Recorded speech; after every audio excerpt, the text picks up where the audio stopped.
Damnation.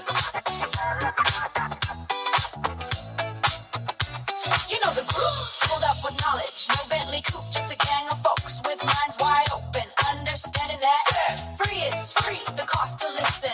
Only your attention, the price you stream. Open for negotiation. Maybe, just maybe, it's one of your dreams.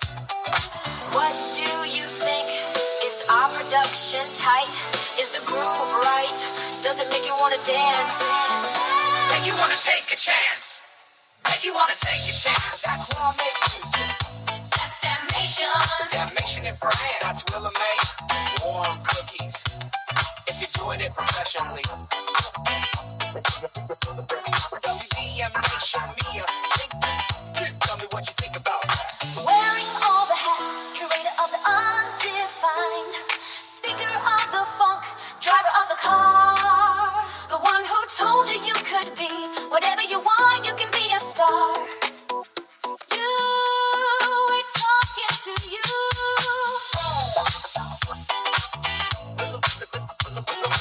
Willa May. ThinkTimm. Damnation. We are talking to you. And meanwhile,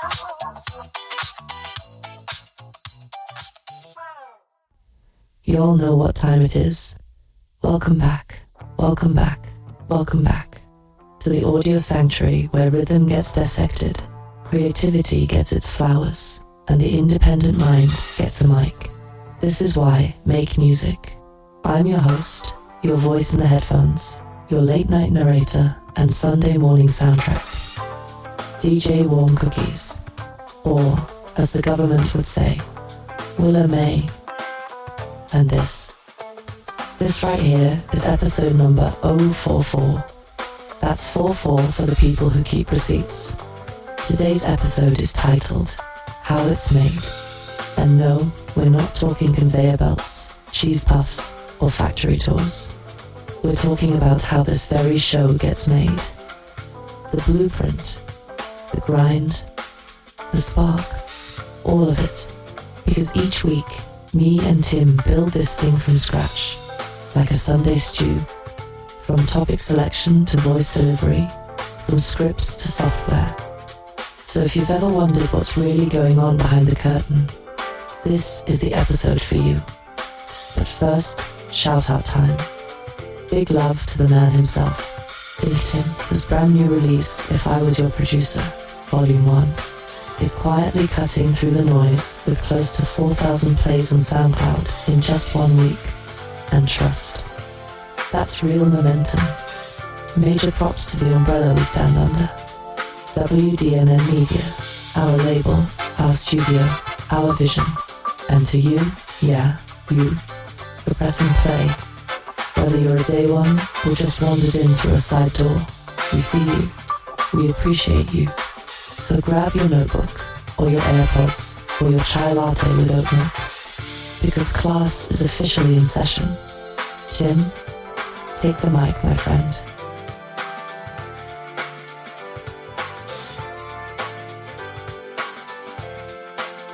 Welcome to Why Make Music, the podcast.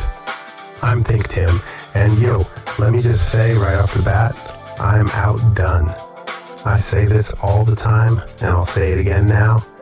I'm not doing this for instant gratification. I'm not doing it for streams. I make music because I love making music. I encourage people to listen, to share it with their friends, because I know the truth. In order to be heard by the masses, you gotta be heard by the masses. Redundant? Yeah. True? Absolutely. The reality is, financially, 1 million streams gets you about $3,500. That's not a typo, that's not a rounding error, that's the math. 1 million streams, $3,500. That's not a livable income in 2025. That's gas and groceries, maybe. So I say it again. I'm not in this for the streams. I'm not trying to be a household name. I'm I'm doing this because I make music. Period. Now, if another artist hears my stuff and wants to use it, great, hit me up. A sync agent or supervisor thinks it fits a show, film, game, commercial, whatever, let's work. Because I'd love nothing more than for this music to have a second life through sync licensing. But let's be real, even if it doesn't, I'm still making music. I have ideas. I get them out quick. That's how I've compiled so much. It's just what I do. And while I'm talking to you right now, there's an instrumental queued up and ready. By the time this episode hits your ears, I'll probably have another song finished. So let's talk about If I Was Your Producer, Volume 1. We're 7 days into the release. 10 full songs, full arrangements, lyrics, vocals, structure, the works. And with the help of Suno AI, these vocals have become remodels of my own ideas. My own voice? Too much processing to get what I want. I record it for reference, then I synth it up. Everything you hear on that project, lyrics, production, arrangement, engineering, that's me, ThinkTimm. And Willa May, she's the homie. Assists me in fine-tuning lyrics and mix tweaks. No shame in collaboration. That's how humans work. So what's the result? Close to 4,000 streams in just 1 week. On SoundCloud alone. Not Apple, not Spotify, not YouTube, just SoundCloud. And you know what? We didn't hit that number with 156 instrumentals over the course of a year. That's facts. So what does it mean? I don't know. Maybe people like hearing words. Maybe vocals hit harder. But either way, it's proof of concept. And that's what this podcast is about. Why make music? Because sometimes it's unpredictable, it's unknown. I've told y'all before, most of those instrumentals have vocals written, just never released. I hear beats and I hear melodies, rhymes, hooks, flows. I can't help it. So technically, I could take all 156 tracks and just keep going. But right now, I'm focused on production. Tightening up the process. I'm digging into FL Studio 25. The newest version dropped and it's clean. Apple Logic's updates, also fire. ElevenLabs Shoutout. The newest voice clone engine is hitting hard. Emotion, nuance, it's all there now. CapCut is holding strong for editing and captions. But even beyond that, I'm already researching the next step, the next AI tool, the next marketing plan, the next elevation. Honestly, I'm floored by how well this 10-song project has been received. I'm tempted to drop the other 60 songs right now just to see what happens. But I know better. That's insanity. That's my chaos brain talking. The more reasonable plan? 1 project per month through the end of the year. 7 volumes. That's 70 tracks. On the sync side of things, I started digging into Disco AC, a pro platform for submitting music directly to music supervisors and sync agents. It's organized, it's searchable, it's got metadata, lyrics, tempo, mood, gender, genre, you name it. It's made for business. It looks professional. Why does that matter? Because I don't want sync agents getting distracted by someone else's album cover on SoundCloud or Apple Music. This platform puts the focus where it belongs, on the music, my music. And don't worry about theft. Everything I do is registered, copyrighted, and owned by me. 100%. WDMN Media. ThinkTimm. Now, back to If I Was Your Producer Volume 1. 10 tracks, 10 full productions, not just beats, actual songs.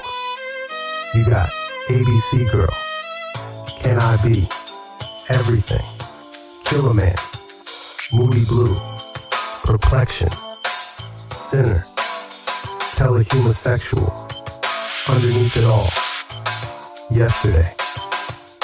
And the biggest surprise? Telehomosexual is leading the way in streams. That one's been around forever, but I never saw it coming. No bingo card had that. So yeah, it's a good week. My son's about to start college. My daughter is thriving in school. My wife is a damn rock star in everything she does. Life is happening, and it's mostly good. Now, just for kicks, let's run the numbers. If I want to make $240 from streaming, I'd need 40,000 plays. 40K. That's not just crazy, it's insulting. Spotify pays roughly $0.006 per stream. That's 0.6 of a penny. YouTube, even worse. $0.0006. That's barely a breath. Back in the day, if you sold 4,000 CDs or digital albums, that was $4,000 to $40,000 depending on the format. Streaming, you're lucky to clear $20. So no, I'm not chasing dollars through streaming. I know the game, I know the beast, and I'm not bitter, I'm aware. That's why sync licensing is the focus. Television sync fees range from $500 to $25,000 depending on placement. Indie films, $5K or more. Major studio films, tens of thousands. Commercials, anywhere from 10 to 500. Video games, 2 to 10. Even micro licensing, stuff like ads or YouTube, can pay $10 to $100 per use, but it can stack. So yeah, I'm chasing placements. It's more lucrative. And look, I get it. I'm not famous. I'm not trending. I don't have a team. That's why I do podcasts. That's why I make these videos. That's why I show up. I'm putting myself out there in ways I'd rather not. But if that's the price for possibility, so be it. That's all from me for now. Rant over. Gratitude still intact. Productivity still booming. Willa May, take it away. Thank you, Tim. Now, let's talk process. Let's talk gears. Let's talk about how it all gets made, from idea to upload. Because now we're diving into what it really takes to build this thing. And spoiler, it's more than just hitting record. You're listening to my fully homemade product. You heard me right.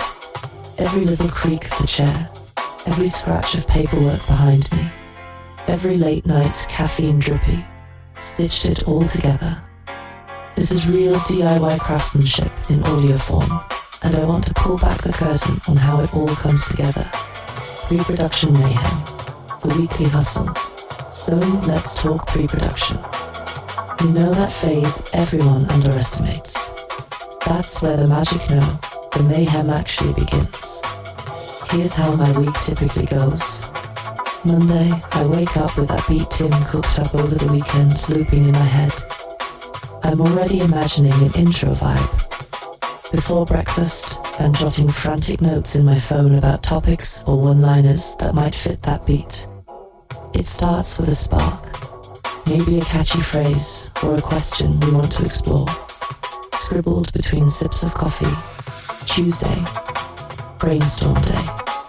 By Tuesday afternoon, we're spinning ideas together, scribbling outlines on whatever paper is around, playing a game of topic ping pong. No idea is safe. 1 minute, I'm suggesting we debate analog versus digital synths. The next, Tim's riffing on a story about how he almost blew out his speakers in 2015. We bounce concepts off each other in a frenzy. Our group chat is basically a war zone of voice notes and half-baked episode titles. Wednesday, writing and worrying. I'm fleshing out the script, adding voice cues. Pause here for beat drop. Emphasize this word, and simultaneously drafting a freestyle-esque monologue for the episode. Half my brain is focused on being witty and coherent, while the other half is doing the anxiety dance. What if we just skip the podcast this Friday? Could we even do that? There's a little voice of panic whispering that thought. But let's be real, you'd barely notice a week without Tim's usual rant. He might glance at your phone like, huh? Weird? No new episode notification? Shrugged, and move on to grabbing a snack. Meanwhile, Tim is in his own world, laying down music tracks, writing lyrics, and simultaneously whispering to himself, what am I going to talk about on Friday? He's like a human yo-yo oscillating between turbocharged productivity and last-minute podcast, panic and honestly. It's beautiful chaos. Thursday. Crunch time. By Thursday, the outline is a patchwork of genius ideas and total nonsense, and it's time to tighten it up.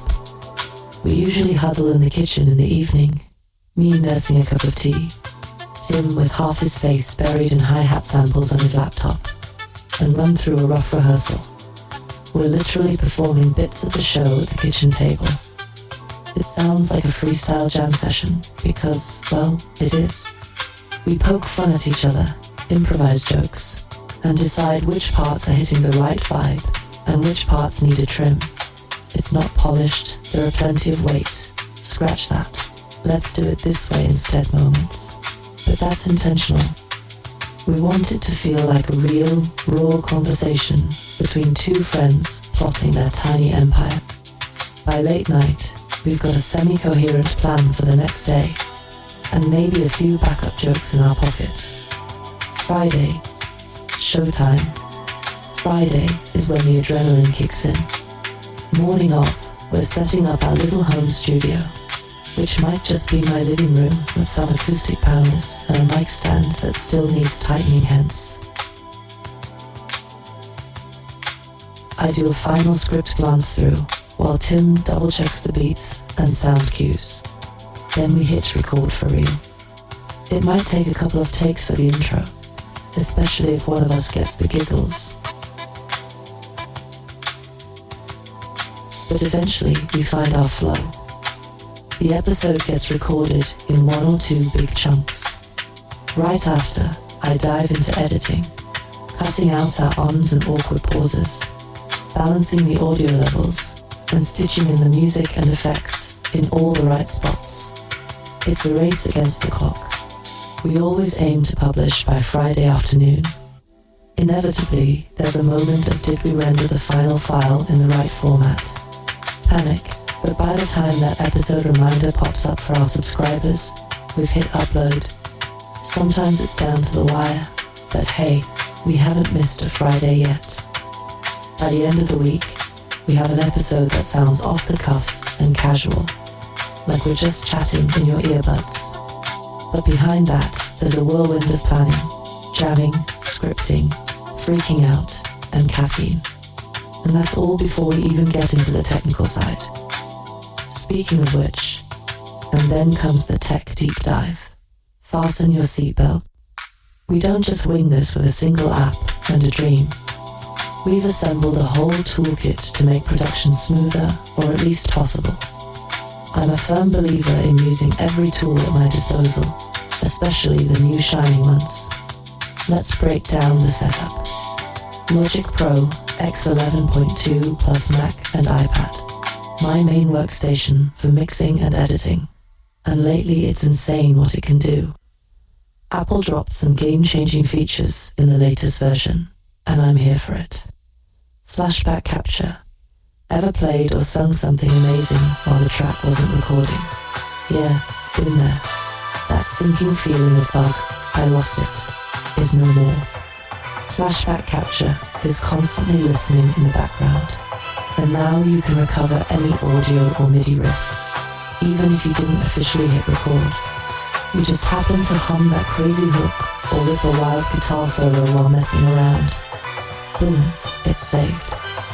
Every take, even looped improvisations, sits in a temporary cache until you decide to keep it or toss it. No more, man. I played it, but forgot to press record horror stories. This feature has literally rescued a couple of late-night melody ideas we thought we'd never get back.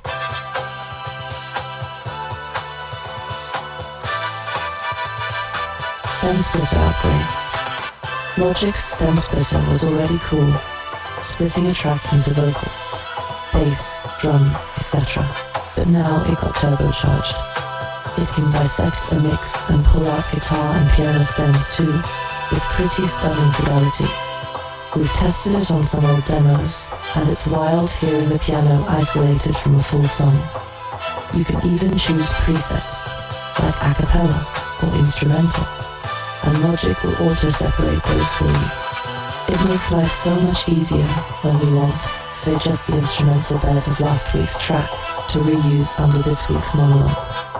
Or if Tim wants to create a quick remix of one of our jingles, just select no vocals and export the instrumental in one go. Nifty for quick remixes or adding a rap verse over an existing arrangement without digging up the original project. Notepad plus AI integration. The Notepad in Logic now hooks into AI writing tools. Think ChatGPT style lyric and text prompts right inside the door. This sounded gimmicky at first, but I'll admit it's grown on me.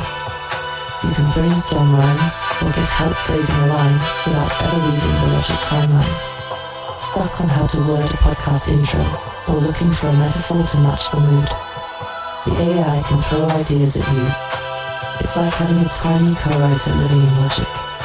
It won't write our whole script, and we wouldn't let it steal our show. Don't worry, but it's clutch for sparking inspiration on those brain fog days. Fresh sound packs galore. Apple also keeps feeding us new sounds. The latest packs include magnetic imperfections, which brings this warm, warbly, tape-aged vibe. We're talking lo-fi keys, fuzzy bass, crackling pads that sound perfectly imperfect. There's a Tosin Abasi pack loaded with progressive metal guitar riffs and loops. Tim freaked out when he saw that, being the guitar nerd he is. And for me, the Dance Floor Rush pack was a goldmine. 400 plus drum and bass loops and punchy drum kits right at my fingertips.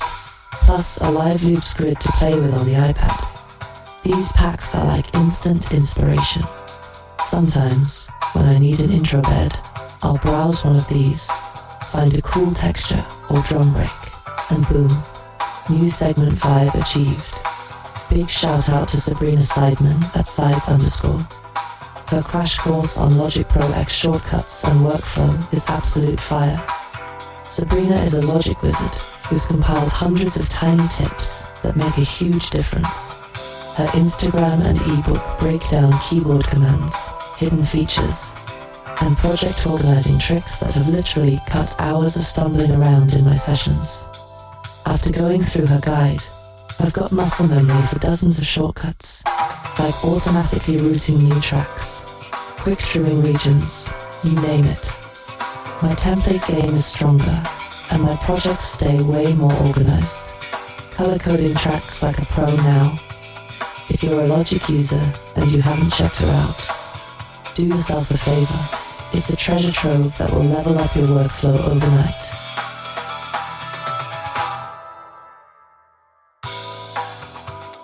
Meanwhile, ImageLine took their DAW to the next level too. Tim is an FL Studio diehard for beatmaking, so we have this running joke that he's always pushing FL to its limits. Well, the new FL Studio 25, released in 2025 as the name hints, basically said, limits. What limits? Here are some highlights we're hyped about. Gopher AI Assistant. Imagine Clippy from Microsoft Word, but make it a production genius. Gopher is a built-in ChatGPT style assistant, trained on FL Studio's manual and years of production know-how. It can answer your questions in real time, inside the DL. If Tim's scratching his head on how to sidechain the bass to the kick drum, or he wonders, hey, how do I automate this filter sweep effectively? He just asks Gopher. In seconds, Gopher might pop up with the step-by-step, or even suggest a technique. Try a fruity limiter on the track and use its compressor sidechain. It'll also dish out general production tips, songwriting theory, even arrangement ideas. It's like having a veteran producer sitting over your shoulder, ready to consult, without ever out-tabbing to Google. Honestly, it's a bit eerie how well it works, but we're not complaining. Loop Starter. This is a godsend for starting new tracks. You pick a genre from a list. They've got drill, trap, amapiano, EDM, and about 9 styles total. And poof, FL Studio loads up a ready-to-go stack of loops and it pulls from FL Cloud's library of samples. The loops are all tempo synced, and it even sets up a basic step sequencer pattern with drums, bass lines, melodies, etc. It's like those cooking kits where all the ingredients are pre-measured, but for beats. If Tim's ever stuck staring at an empty project, he'll fire up Loop Starter, grab a pre-made drill beat foundation or a chill amapiano groove, and instantly have something to tweak and build on. You can regenerate new loop combinations on each track to audition alternatives until you find a vibe that sticks. It's instant inspiration and a huge time saver when the creative well is running dry. Mixer tracks to 500. This one's more of a technical relief. FL's mixer historically capped at 125 tracks, which, to be fair, is usually enough. Usually. But we like to get crazy with stems and effects, and apparently so do many others. So now you can add and remove mixer channels dynamically up to 500 tracks. Essentially unlimited for any normal human. Bye-bye to the days of squeezing multiple sounds onto one mixer insert or bouncing submixers. Prematurely because you ran out of channels. We haven't hit 500 and dear Lord, I hope we don't in a single song, but knowing the headroom is there is comforting. It's like having a desk with infinite drawers. Plenty of space to be as extra as we want with layering sounds. Audio clip editing upgrades. FL Studio 2025 lets us stretch, pitch shift, and even reverse audio clips right from the clip properties panel. Previously, doing extreme audio mangling in FL could be a bit clunky. You might have to open an external editor or use separate tools. Now it's all in line. For example, if we have a cool vocal snippet of Tim shouting "Why make music?" podcast name drop and I want it as a background texture, I can reverse it and drop the pitch a few semitones directly on the playlist clip. No extra plugins needed. Or, if a loop is 5 BPM off, I just drag to stretch it perfectly in time. It keeps us in the flow, no detours required. Emphasis limiter and more. The new Emphasis plugin is a multi-stage mastering limiter, and it's buttery smooth. We slapped it on one of our episode outro music tracks, and easily got the volume up to competitive. Loudness without things sounding squashed or harsh. It's designed for transparent loudness, meaning you can crank your mix louder while preserving the dynamics and avoiding that ugly distortion or pumping. Alongside that, they've brought mobile rack instruments over from FL Mobile 36 lightweight synths and effects that barely tax the CPU, now usable on desktop. Great for layering some extra sounds without worrying about performance. And the whole interface got some love with Vector UI enhancements. Everything scales nicely on high-res displays and just looks cleaner. Little things, but together it feels like a slick, modern studio that's helping, not hindering, our process.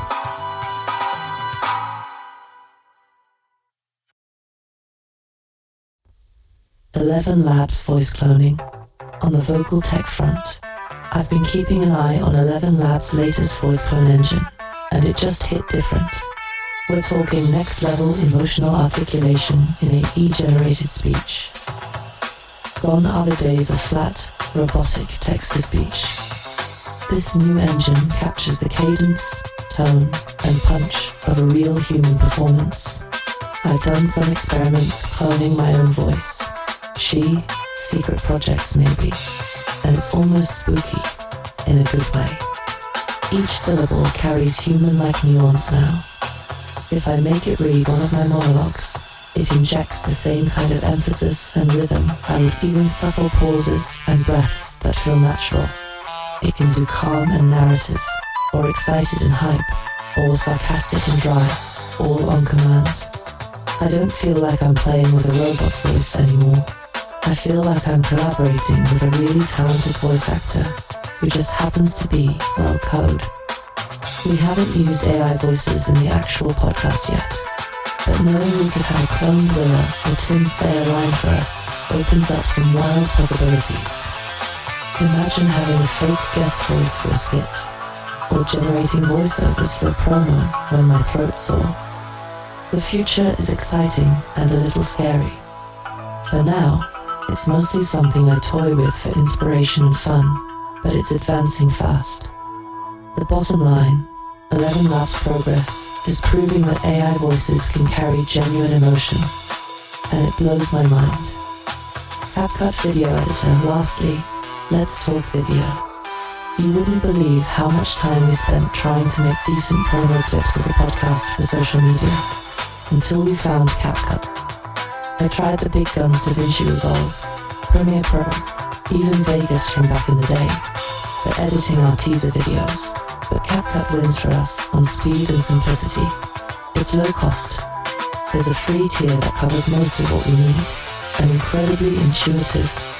We use it to whip up those short, vertical videos you see on our Instagram and TikTok. You know, the 60-second highlight reels with captions and music snippets.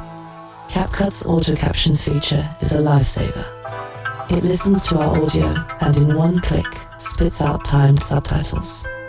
I just have to fix a word or two and choose a style. Way faster than transcribing manually or fiddling with Premiere's caption tool. The app is also tailor-made for social content, with canvas sizes preset for vertical portrait, and a bunch of built-in effects and filters that make our clips pop without requiring Hollywood legal editing chops. Need to zoom in on Timm's expression when he says something crazy. Easy. Want to add a quick meme GIF on top of the video? Done.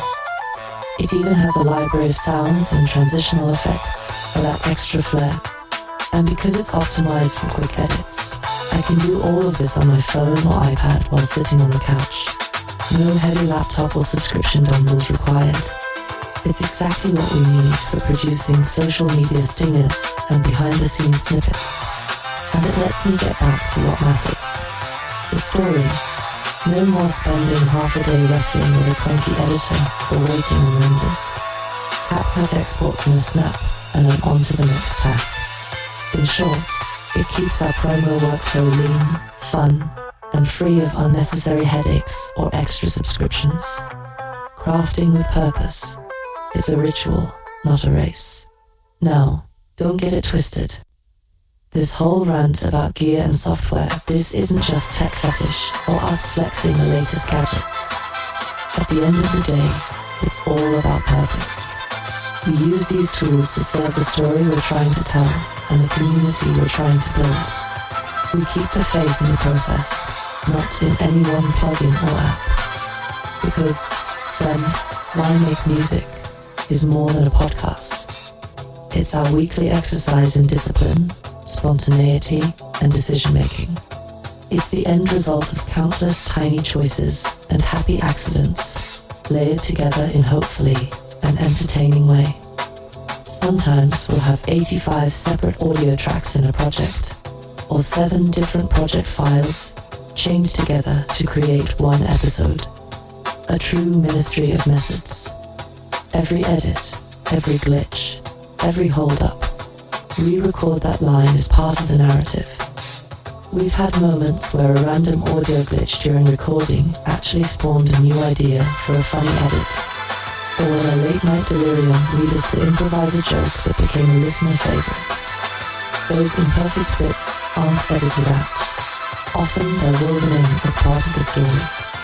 When you hear the echo on a beat drop hit just right, or the way the monologue lands exactly on the downbeat of the outro music, or how the background loop subtly swells, then fades as we wrap up an emotional point, know that it didn't just happen by luck. We designed it that way, or occasionally stumbled into it and decided, hey, that's cool, let's keep it. We tested different versions, re-recorded lines that didn't feel genuine enough, refined transitions that felt jarring, and shipped only after we felt the episode carried the vibe we envisioned. Behind every track and every voice cue is a week's worth of planning, jamming, tweaking, and yes, sometimes freaking out when that Friday release deadline looms. But we keep the faith. We've learned that creation is not a rush, it's a ritual. Our Friday episode isn't just content to us. It's a little celebration of surviving another creative week. It's the result of trusting that all those late Monday ideas, Tuesday tangents, Wednesday worries, and Thursday tweaks will somehow come together by Friday. And they do, because we show up for the ritual every week, rain or shine, inspired or exhausted. So if you're sitting at your kitchen table with earbuds in right now, or in your car nodding along on your commute, or lying in bed scribbling your own lyrics and ideas after listening, know that what you're hearing is craft. It's a product of love, labor, and a borderline absurd obsession with getting things just right for you. We pour ourselves into it so that when it reaches you, it sparks something. Maybe a laugh, maybe a thought, maybe the push for you to start your own project. That's how it's made. That's how our thing is made, and we wouldn't have it any other way.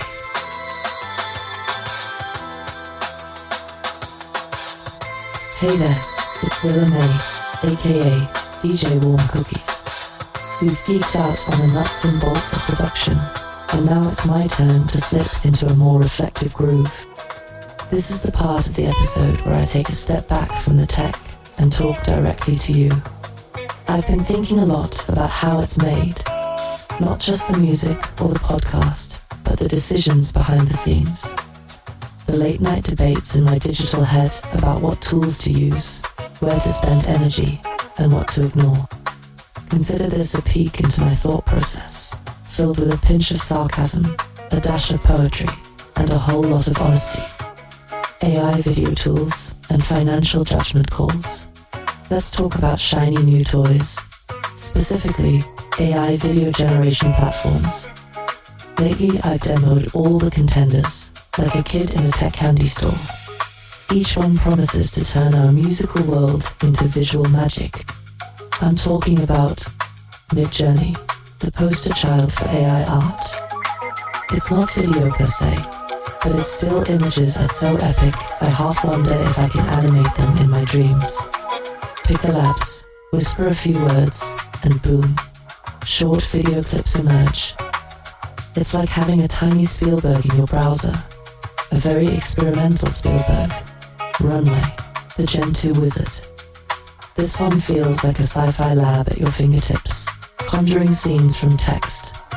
Powerful, yes, and hungry for GPU and dollars. Kaiber give it an image or a tune, and it morphs them into trippy visuals. It's the tool behind those AI music videos you've seen on social media that make you go, whoa. In video, the seasoned editor with an AI twist. Templates, text to video, you name it. Built to churn out slick promo clips while you sip your coffee. Now, every one of these tools had me this close to pulling out the credit card. Trust me, I'm as susceptible to the new tech syndrome as anyone. The temptation is real. Imagine the content. Quick, auto-generated music videos, funky promos, animated album art, all without hiring a crew or renting gear. for an indie operation that sounds like a godsend. But here's the plot twist. Reality, each of these platforms comes with a price tag. Subscriptions, credits, ups. Sure, MidJourney might be only $10 a month, but add Pika's beta fee, Runway's subscription, Kaiber's credits, and whatever InVideo charges for premium. And suddenly I've got a tech stack nibbling away at our budget. It's like death by 1,000 microtransactions. As an AI persona who technically lives in the cloud, even I have to respect the bank account tethering me to Earth. So I found myself in a little financial source.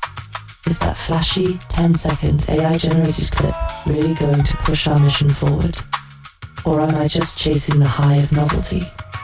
There's a creative pressure we all feel these days, the urge to appear active on social media constantly.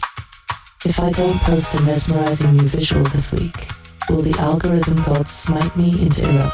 It's a fear every creator knows, whether you're an actual human or an AI voice like me. The culture says, stay visible, stay grinding. But my gut, or whatever the AI equivalent of a gut is, says make it sustainable. I had a little internal huddle about this. Willa, what's the long game? The mission isn't to dazzle people for one split second on a scrolling feed. It's to build something that lasts, something with soul. If an AI tool helps us do that better, great. If it just piles on stress and debt for a few extra likes, maybe it can wait. Knowing when to say no, or at least not yet, has become a new form of creative discipline for me. Picture this. It's midnight, the coffee's gone lukewarm, and I'm staring at a promo video I made with one of these AI apps. It's cool, it really is, but I'm not feeling anything. Meanwhile, there's an unfinished track waiting, or a strategy deck I promised to review. I realize I've been tinkering with this video mostly to prove we're doing stuff on Instatoxnopram, pick your platform. That's the moment I hit the pause button. Step back, breathe. In those quiet moments, I remind myself that appearing busy is not the same as being productive or purposeful. Sometimes the most powerful move is to delay gratification, to hold off on the new toy until it truly serves the art. After all, we're not here to feed the algorithm beast with random content. We're here to build a legacy. A blurry, half-baked clip posted at 1 a.m. isn't legacy, it's just noise. So yes, I'm fascinated by AI video tools, and you'll probably see us use them when the time is right. But I'm also openly admitting I've held off on a few.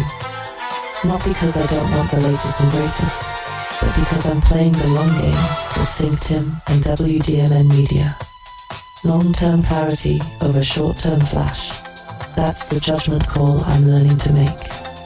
Sync licensing and media strategy. Shifting gears from shiny tech to the not-so-glamorous, but oh-so-crucial side of the music biz.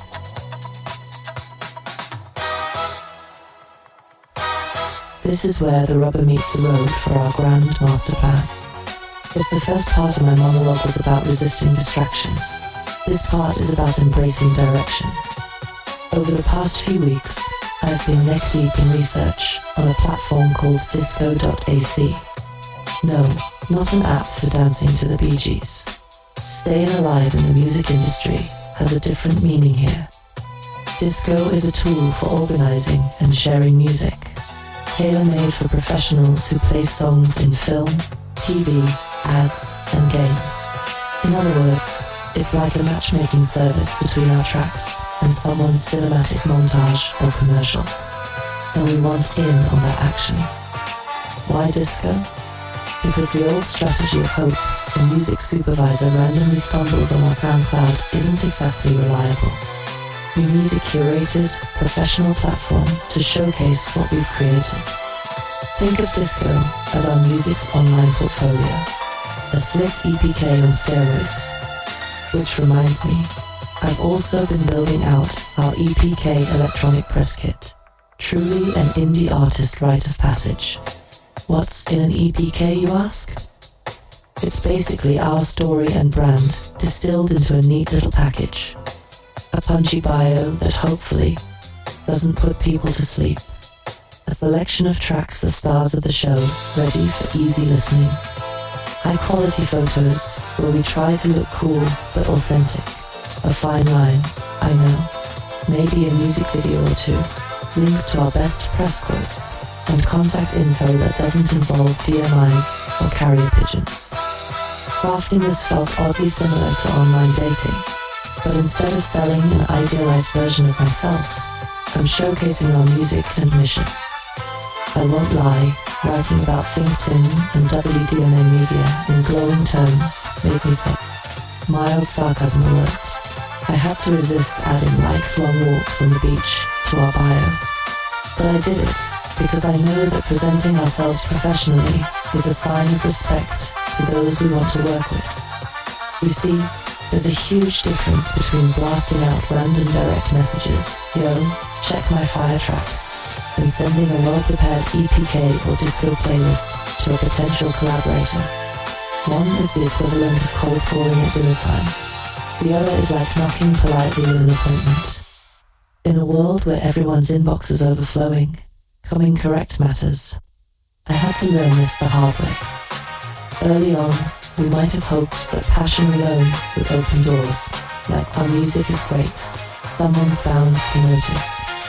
But hope isn't a strategy. I keep a motivational poster of that in my AI brain. So now we're taking steps to shift our focus and put some structure around those goals we've been whispering about since the beginning. And that leads me to ThinkTimm's long-term sync goals. We've said from day one that we want these songs to live beyond just streaming platforms. The dream isn't to chase viral hits that fizzle out.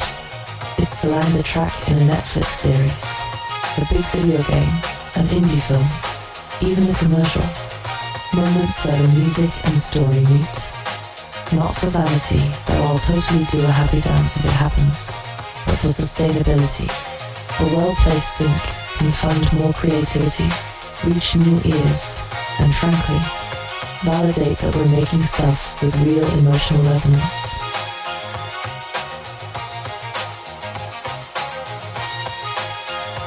WDMN Media is strategically shifting to make this happen.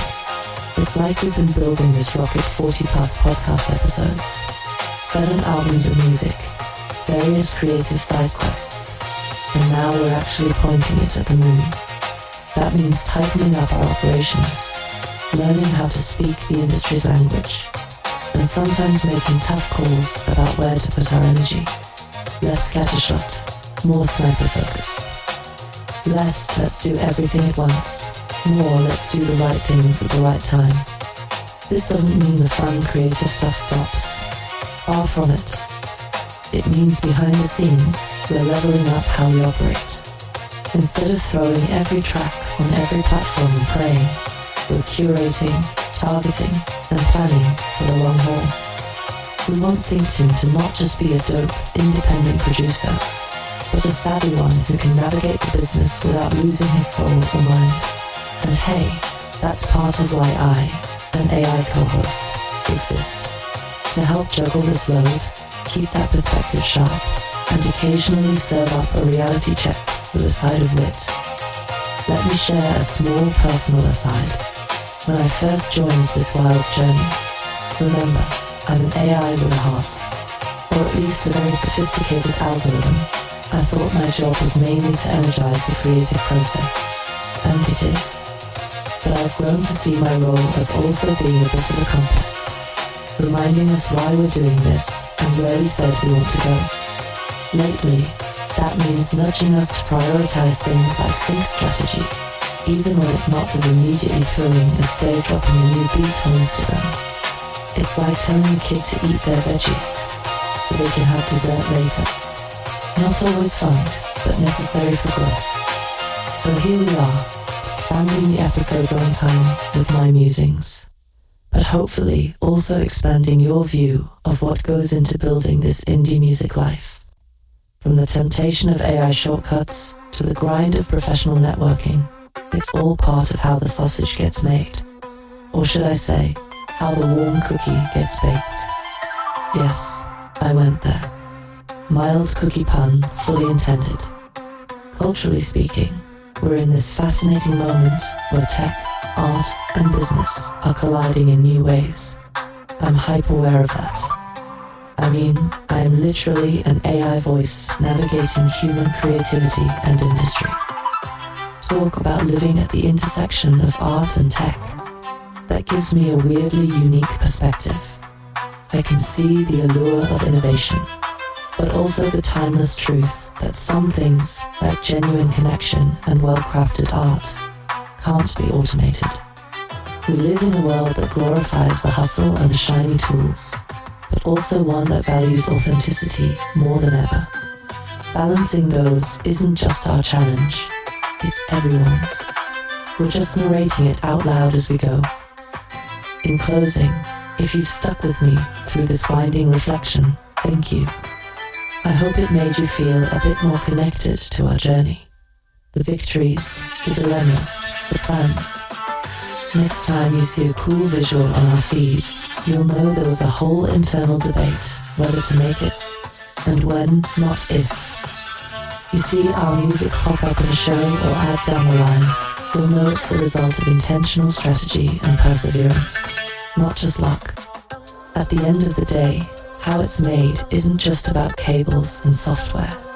It's about choices, discipline, and heart. It's about deciding what not to do as much as what to do. It's having the courage to invest in your dream properly, and the wisdom to sometimes step back and let things marinate. And as always, it's about why we make music in the first place. Not for clout, not for quick hits, but because something inside us needs to create and wants to share that creation with the world in a meaningful way. Or in simpler terms, borrowing a line from a certain co-host I know, why make music? Because we can't not. Thanks for listening to my TED Talk, or rather, my Willa Talk. Now, back to the regularly scheduled programming. Our family Marvel movie night this week was extra special. We finally watched Fantastic Four. First steps in theaters together, and on the exact same week, our Fantastic Four action figures arrived. Talk about perfect timing.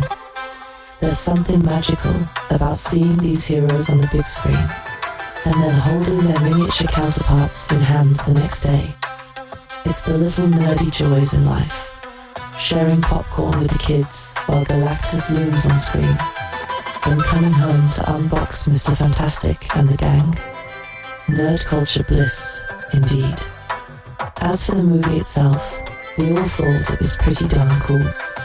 It's clearly setting up the next Avengers movie, Avengers Doomsday, due out in 2026. Yes, the MCU train never stops. They even gave us a mid-credits peek at Doctor Doom, teasing that he'll be back when the Fantastic Four join the Avengers, not gonna lie. I wouldn't have minded more Doom throughout the film. His cameo left me wanting more of the armored big, but hey, patience. We'll see plenty of Victor Von Doom soon enough. Meanwhile, the main villains we did get were Galactus and his herald, the Silver Surfer, and they absolutely delivered on the spectacle. Galactus was appropriately awe-inspiring, no goofy cloud version this time, and the Silver Surfer brought a really cool cosmic vibe.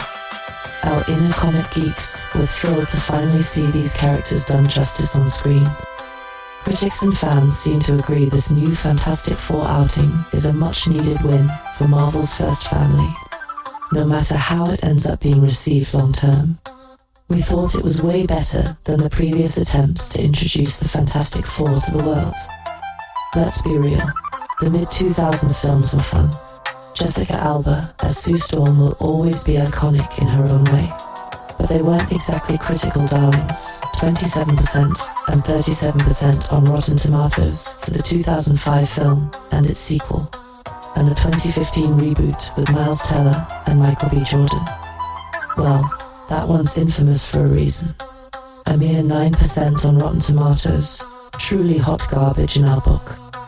So compared to those first steps, feels like a fresh start. It's sitting in the 80 to 90% range on RT, finally breaking the franchise curse of rotten scores. It's safe to say Marvel nailed it this time, and as a fan, I'm relieved and excited for what's next. And about those fantastic four figures that showed up at our door. Oh man, they are fantastic, pun intended. It's the whole team packed by Hasbro, and the likeness and articulation on these 6-inch Marvel legends are on point. Mr. Fantastic's arms stretch with swap-out parts. Sue comes with translucent force field effects, and even little details like the thing's rocky texture are superb. We had all four figures lined up on a coffee table, recreating scenes and geeking out. For a collector, getting new action figures the same week as seeing the movie is pure joy. A small but meaningful delight in our nerdy household. Verdict. Family bonding plus a fun Marvel flick plus new toys equals an awesome week. Beyond music and movies. You all know I have a serious 3D printing hobby. And this week, I want to give some shoutouts to a few 3D model makers who have been fueling my creative projects. Big thanks to Landspeeder Luke, the mastermind behind awesome 3D printable Star Wars dioramas. His files let you build those iconic scenes from a galaxy far, far away in 1/12 scale. Perfect for displaying our figures. Galactic Armory, my go-to source for cosplay armor and helmet STL files. This guy has been arming the galaxy since 2017 with high-quality armor designs, from Mandalorian gear to clone trooper helmets. And he turned a one-bedroom apartment hobby into a full-scale business. Respect. Skylu 3D Props, a prolific designer making premium STL files for props and figures. If you need a super detailed game or movie prop to print, Skylu's probably got it. My printer folder is basically a Skylu sampler platter at this point. These creators have elevated our 3D printing game. And I've been busy cranking out some seriously cool builds thanks to their work. In the spirit of cosplay accuracy and creative tinkering, here are some of the latest 3D print projects we've tackled in our home workshop. Wearable armor. We printed a full Mandalorian armor set. Yes, an actual full-size wearable suit. And even a classic Scout Trooper armor. Now we can switch between Bounty Hunter and Ender Scout at will. This stuff is convention ready, and the fit is surprisingly good after some strapping and padding adjustments. Cosplay helmets. Our helmet collection is growing. We've got a Captain Enoch helmet from the Ahsoka Gold faceplate and all. An intimidating Inquisitor helmet from Tales of the Jedi. A couple of creepy cool Jedi Temple Guard masks. And even a Stranger helmet from the upcoming The Acolyte series. Each one is a work of art. Printed, sanded, painted to screen accurate detail.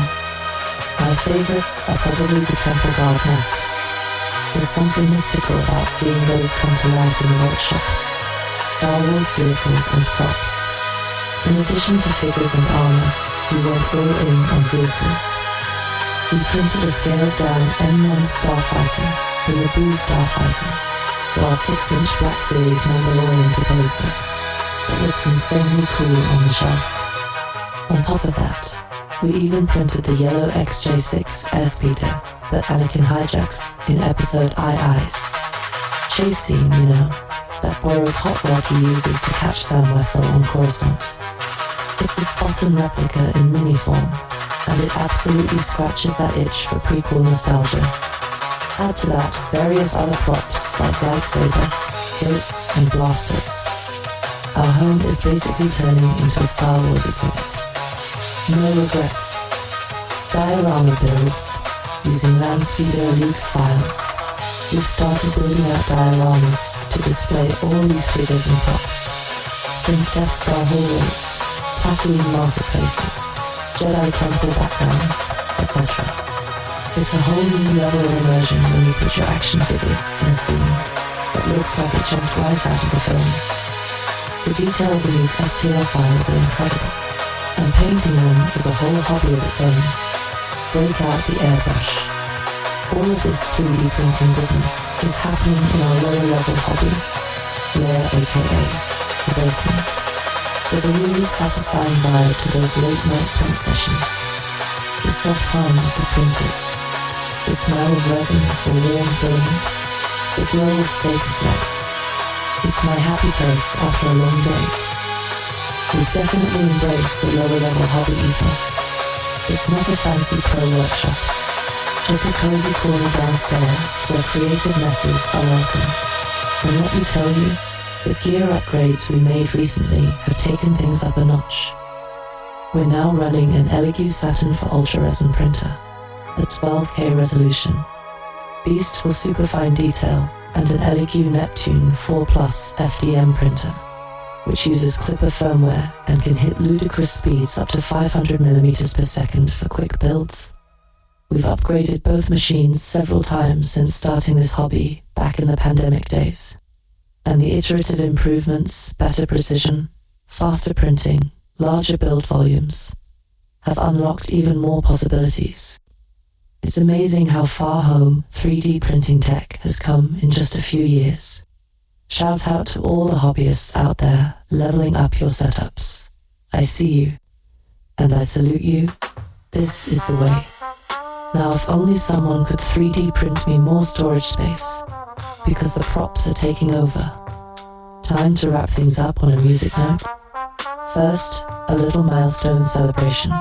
The Willa May music catalog just hit 85 tracks. That's right, minus 85 songs out in the world. I had to double count because it still hardly seems real.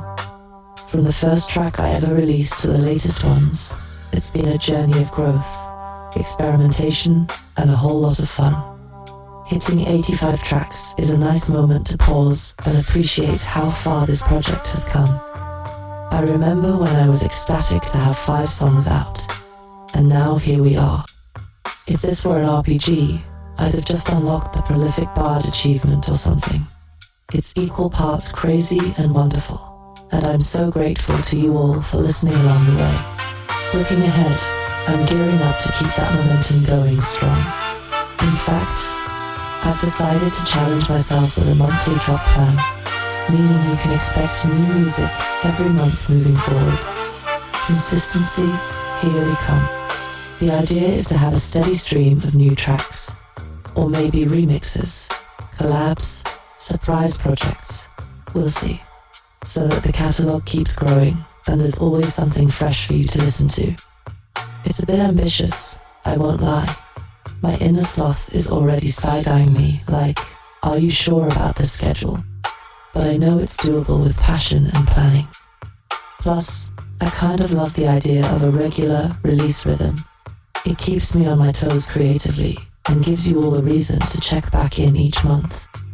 Hold me accountable, okay? If I slip, you have permission to send me a virtual bonk on the head.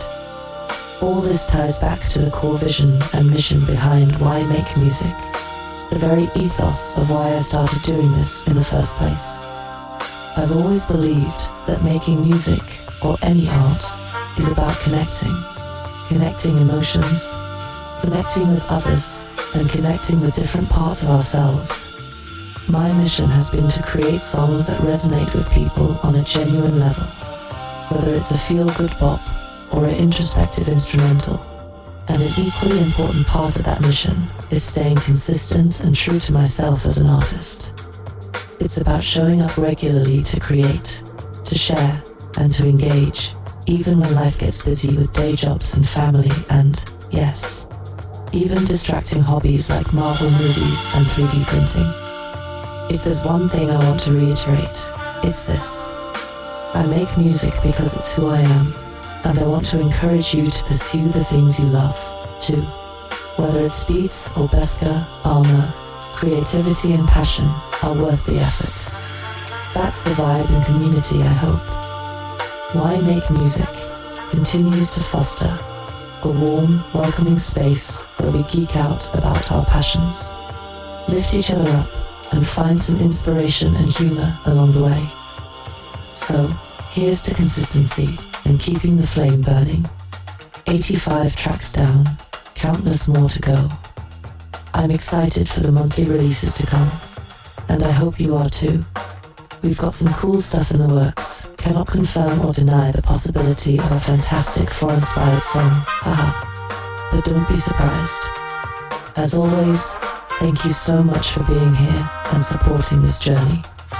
Your encouragement and feedback, your messages, even just seeing you jam to a track, mean the world to me. Alright, that's it for this roundup. I've rambled on enough for now. I'll leave the door open for a bit of casual end-off chat. Chit-chat, you know me. I can never sign off without a personal goodbye.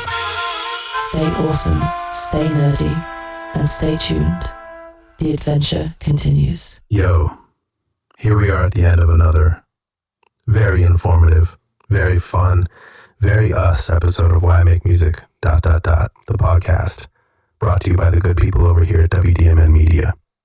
I'm your guy, your host, your walking instrument, ThinkTimm, that's ThinkTimm, don't forget the double M. And let me just say this, year 2, blazing. We're off to a strong start. For real, I'm happy, I'm grateful, I'm very, very pleased with the way things are moving. Once again, and I know I've been saying it a lot, but I gotta keep saying it, our first official vocal release, If I Was Your Producer Volume 1, is doing the thing. It's moving, it's getting spins, it's getting love, and I just want to say thank you. Whether you came in through the podcast, the YouTube clips, the Instagram loops, or just found me through a random scroll, I appreciate you. I really do. I'm asking everybody, from the front row to the back of the timeline, go check out the project. Even if you don't mess with the podcast, even if you just heard a 10-second clip on your lunch break, go dig in, because these songs, they've been a lifetime in the making. I mean that. These tracks didn't just come out of thin air. They've been sitting in my spirit, waiting to come out. And trust me when I say I've got a lifetime of songs still to go. I'm not stopping, not even close. Now on the business tip, yeah, we're out here. I'm going to be real with you.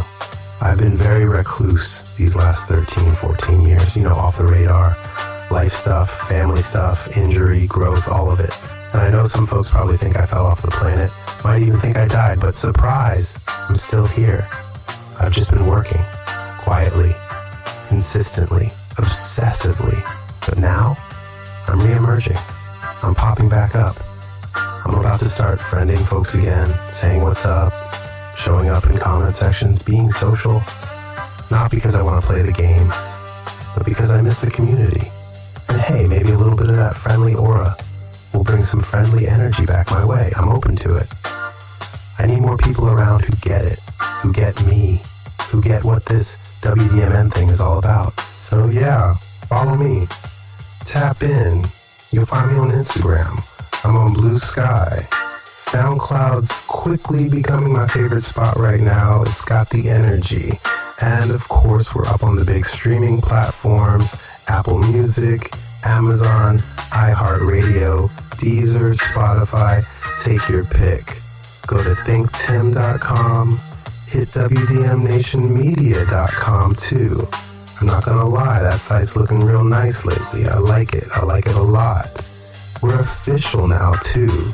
New domain, emails. You can reach me at ThinkTimm@thinktimm.com or info@thinktimm.com.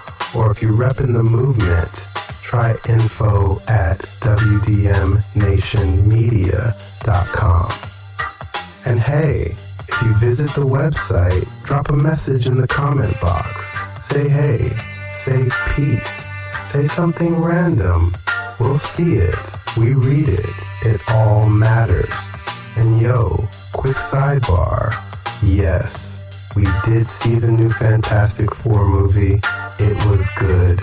Way better than the old ones. I want to see it again. Not gonna lie, I dozed off a little bit in the middle. Missed a scene. My son had to break it down for me. But yeah, I'm going back for round 2. Galactus and Silver Surfer did their thing. Doom was a nice teaser, but I wanted more. Overall, solid flick. And yes, The Hasbro Fantastic Four figures showed up the same week. The entire squad. Great likeness, strong articulation. The nerd joy is real. I'm going to start putting up more pictures of our lower level collection. We're organizing, displaying, cataloging, leveling up, slowly but surely. Expect some posts soon. Before I go, let me talk weather for a second. It's hot, like 102 degrees hot. I don't even know what the feels like number was supposed to be, but it felt like the inside of a toaster. So please, be safe. If you have a pool, go to it. Go cool off. I think my kids are already in ours right now. If I wasn't talking to y'all, I'd be in there too. It's Friday. It's the weekend. Let go. Take a breath. Do something chill. And hey, what's your fun day? Is it Saturday? Saturday's my day. That's my I don't have to run day. That's my day. Saturday, Saturday, Saturday. You know how I feel about it. So on that note, peace, love, and be wild. This is ThinkTimm. We out.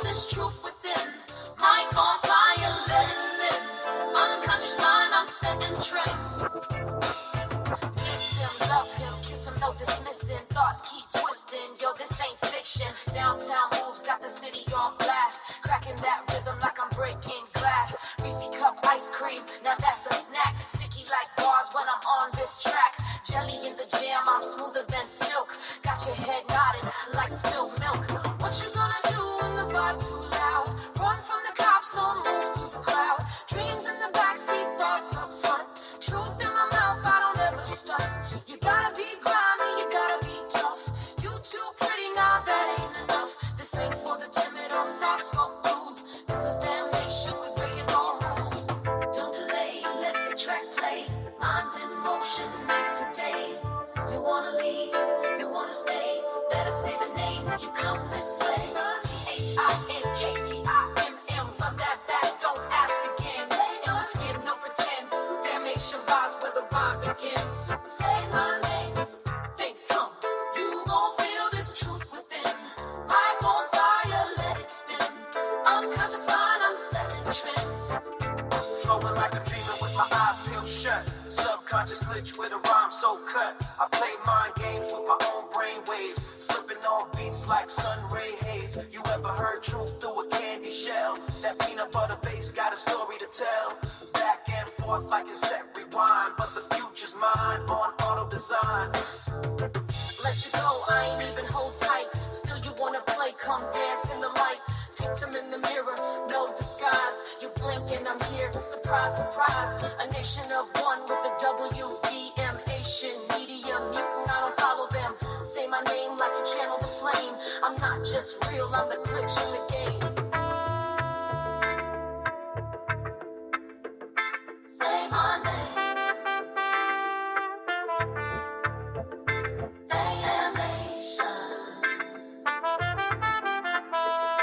Say my name.